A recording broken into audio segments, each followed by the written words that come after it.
প্রিয় বন্ধুরা, কেমন আছেন? আশা রাখি ভালো।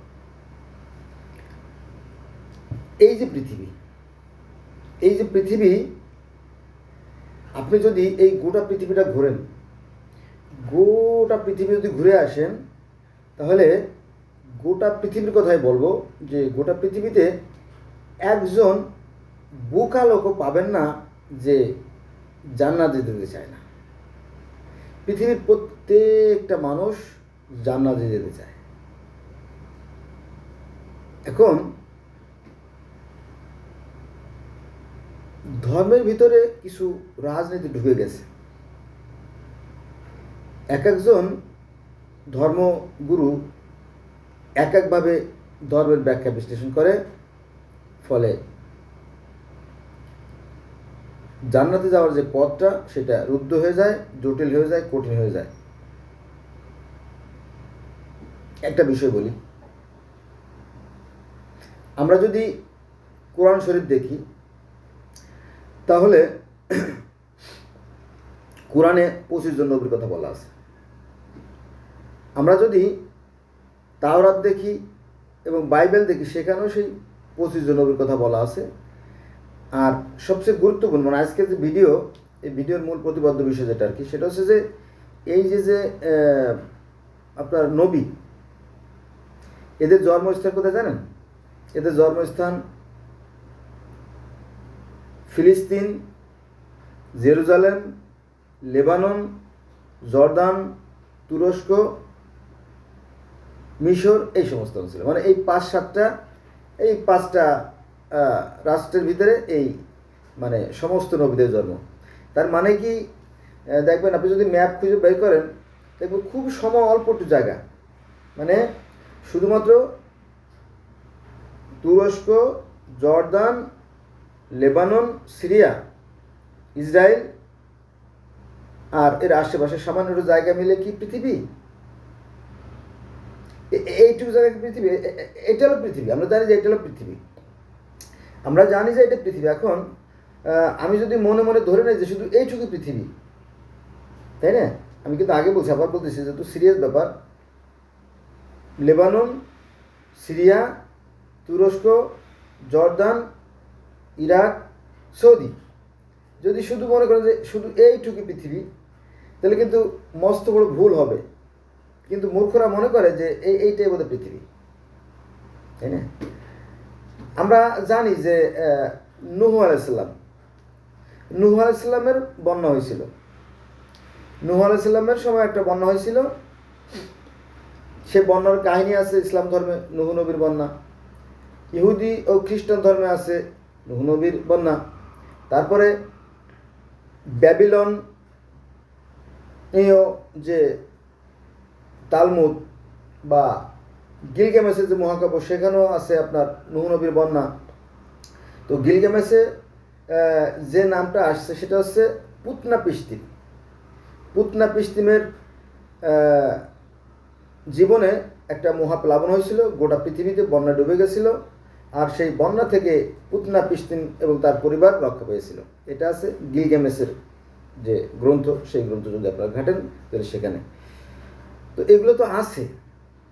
তারপরে যদি আমরা মিশরীয় ধর্মে যাই, সেখানেও সেই মহাবন্যার কথা বলা আছে।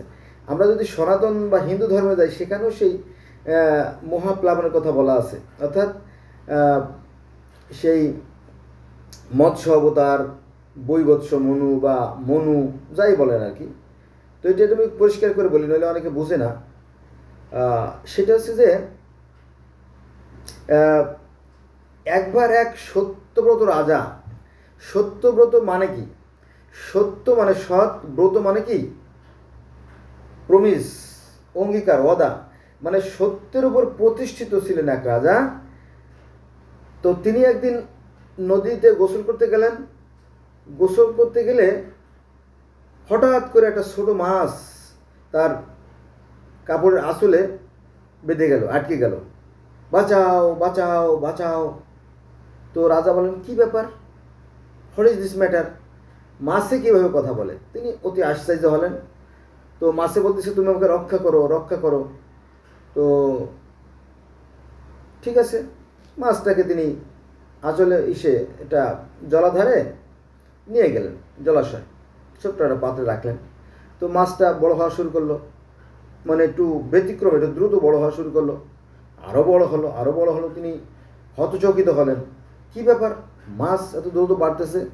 পরে মাছটাকে তিনি বিশাল জলাশয় ছেড়ে দিলেন। কাহিনীটা এরকম দেখি। তো মাছকে যখন ছেড়ে দিলেন তখন মাছ বলতেছে যে, এই রাজা, তুমি তো আমার অনেক বড় উপকার করছো।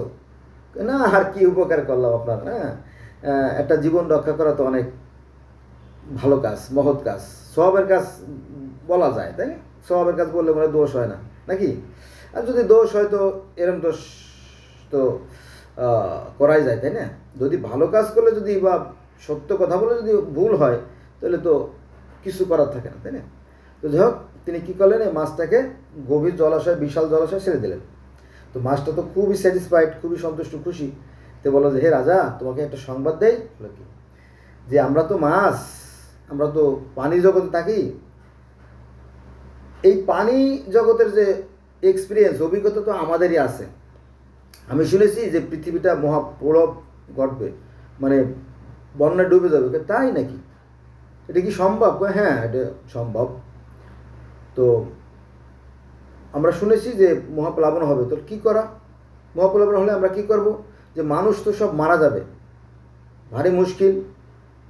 তো বলো যে আমাদের করণীয় কি, আমরা কি করতে পারি? বলো যে, শোনো, তুমি যে আমার উপকার করছো, তোমাকে আমি একটা উপকার করে যাই। বলে, কি উপকার? বলো যে তুমি তোমার পছন্দের যে জীবজন্তু আছে না? হ্যাঁ, আছে। তোমার পছন্দের জীবজন্তু, গাছের বীজ, গাছের শস্য দানা, তারপরে পশু পাখির জোড়ায় জোড়ায় তোমার পছন্দের রাখবা। আমি যথাসময়ে মানে কি, ঠিক বন্যার আগ মুহূর্তে আর কি। এটা তো শুধুমাত্র মাছই জানে। এখানে মাছকে বলা হয়েছে বিষ্ণুর অবতার। বিষ্ণু বলতে কি, সেই সৃষ্টিকর্তার ফেরেশতা। যেহেতু আমি মুসলমানের সন্তান, আমি একটু পরিষ্কার করে বলি যে এই মাছ ছিল বিষ্ণুর অবতার, অর্থাৎ সৃষ্টিকর্তার থেকে মানে প্রেরিত যে দূত। আমরা যেমন নবী রাসূলকে মানে, হিন্দুরাও সেমনি তাদের বলে অবতার বা দেবতা।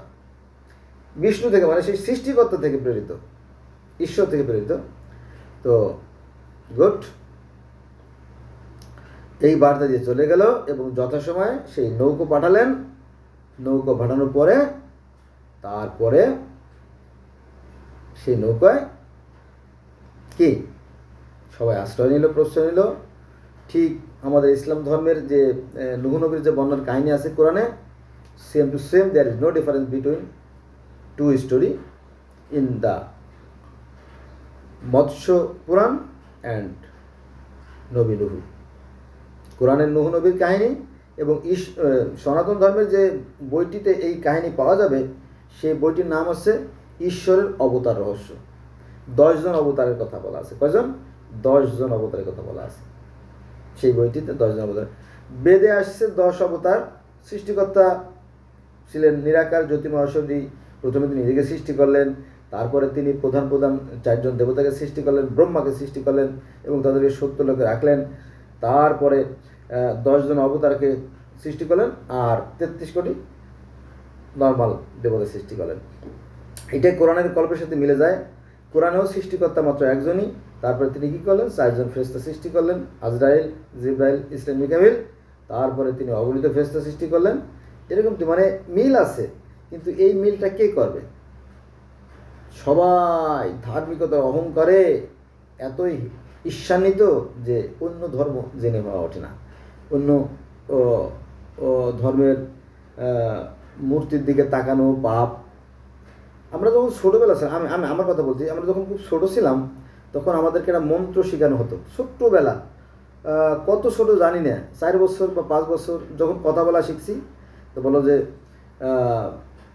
ওই যে হিন্দুদের যে মণ্ডপ অর্থাৎ যে মন্দির, ওদিকে তাকাবা না। আর যদি হঠাৎ করে কোনো ভুলে যদি চোখ পড়েও যায় তাহলে দোয়া পড়বা। কি দোয়া? ফি নারে জাহান্নামা খালিদিনা ফিহা। এখনো মনে আছে। এটা জীবনের প্রথম দোয়া, মানে তাদের প্রতি এটা আমার মনে হয় এটা হিংসা বিদ্বেষ ঘৃণার একটা বহিঃপ্রকাশ, তাই না?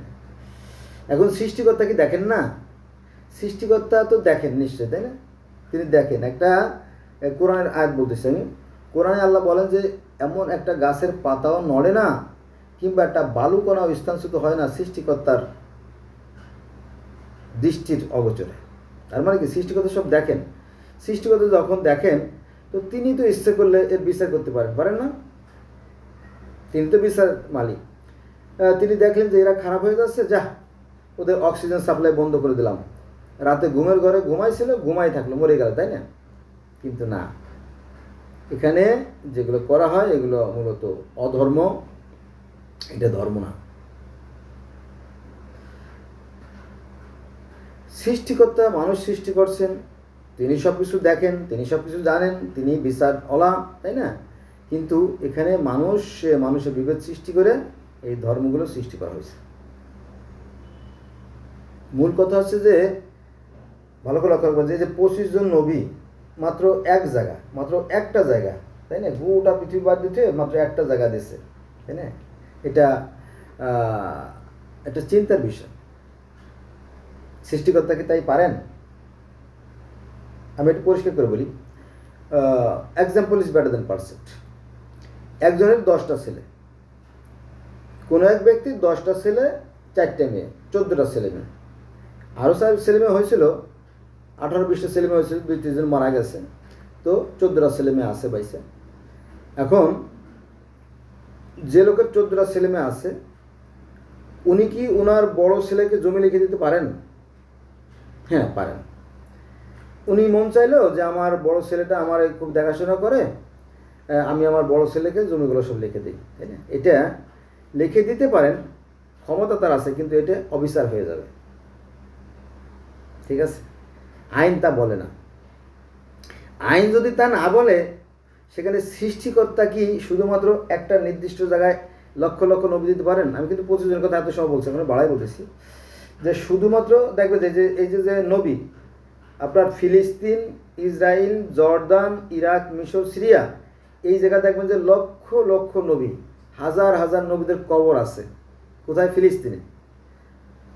আল্লাহ সব ফেরেশতা এক জায়গায় ঢেলে দিলেন, তাই না? এটা কোনো যুক্তিসঙ্গত কথা না। তিনি মহামানব জগতের সর্বত্রই দিয়েছেন। আর যেটা আমি আগে একটা গল্প বলছিলাম যে নূহ নবীর বন্যার গল্প, এই গল্পটা পৃথিবী জুড়ে আছে। এই নূহ নবীর বন্যার কাহিনী যেমন আপনার গিলগামেশের মহাকাব্য আছে, পুতনাপিষ্টমের কথা মিশরীয় ধর্মে আছে, সনাতন বা হিন্দু ধর্মে আছে, তারপরে ইহুদি ধর্মে আছে, খ্রিস্টান ধর্মে, ইসলাম ধর্মে আছে, এমনকি চীনের যে আপনার Japan, Laos, Cambodia, Vietnam, Hong Kong, Bangkok, Thailand, Korea, এই সমস্ত অঞ্চলেও সেই মহাপ্লাবনের কথা আছে। কার জীবনে? নূহুর জীবনে। যে একজন নূহ নামে একজন ব্যক্তি ছিল চীনা ধর্মে, তার জীবনে এরকম একটা মহাপ্লাবন ঘটছিল, সমস্ত পৃথিবী জলমগ্ন হয়েছিল, আর সেই জলমগ্ন থেকে তার পরিবার বেঁচে গেছিল। এরপরে যদি আমরা যাই, ফ্রান্সে যাই, জার্মানে যাই, ইটালিতে যাই, গ্রিনল্যান্ডে যাই, আয়ারল্যান্ডে যাই, নরওয়েল্যান্ডে যাই, আলাস্কায় যাই, হ্যাঁ, এইভাবে অত নাম তো দেশের বলা যায় না। তো এই সমস্ত অঞ্চলে যদি আপনি যান, দেখবেন সেখানেও সেই ওর নাম কি, প্রমিথিউসের জীবনে এরকম একটা মহাপ্লাবন ঘটছিল, আর সেই প্লাবন থেকে এই প্রমিথিউস বেঁচে গিয়েছিল। এভাবে আপনি যদি গোটা পৃথিবীতে যান, গোটা পৃথিবীতে ঘুরলে দেখবেন যে আমার জানা মতে কমপক্ষে 300টা ধর্মে এই গোটা পৃথিবীতে একটা প্লাবনের যে কাহিনী আছে। এই প্লাবনটা হয়েছিল আজ থেকে 38,000 বছর আগে বা 40,000 বছর আগে আর কি। আর এই তো পৃথিবীতে মানুষের আবির্ভাব 25 লক্ষ বছর, কত? 25 লক্ষ বছর বলে ধারণা করা হয়। তো এই 25 লক্ষ বছর আগে ইতিহাস তো আর লেখা হয় নাই, কারণ তখন মানুষের লিখন পদ্ধতি আবিষ্কার হয় নাই, খ্রিস্টাব্দও যেমন আবিষ্কার হয় নাই, খ্রিস্টপূর্বাব্দও তেমন আবিষ্কার হয় নাই, ফলে সেটা লিখে রাখা সম্ভব হয় নাই। তো এই লিখন পদ্ধতির আবিষ্কার হয়েছে মাত্র কত, এই 5,500-6,000 বছর আগে, ঠিক আছে? তারপরে মানুষের লিখে রাখছে। আবার তারপরেও লিখে রাখছে যদি আমরা বলি তাহলে ভুল হবে, কারণ কি জানেন, এর আগেও কিন্তু মানুষ লিখে রাখতো। সেই লেখাটা ছিল একটা অদ্ভুত ধরনের লেখা। তারা তাদের মতো করে তাদের নিজস্ব সাংকেতিক চিহ্ন দিয়ে দিয়ে তারা পাহাড়ের গাত্রে যেগুলো লিখে রাখছে, হ্যাঁ, মাটির ফলকে, সেগুলো আসলে পাঠ উদ্ধার করা সম্ভব হয় নাই। কারণ পৃথিবীতে অনেক ভাষা, ঠিক আছে? এই জন্য আসুন আমরা ধর্ম নিয়ে বাড়াবাড়ি না করি, কারণ আমি তো ধর্মের আলোচনা করি। সৃষ্টিকর্তা পৃথিবীর প্রত্যেকটা মানুষকেই ভালো মন্দ জ্ঞান দিয়ে দিয়েছেন, আসলে আমরা এই জ্ঞানকে কাজে লাগাই।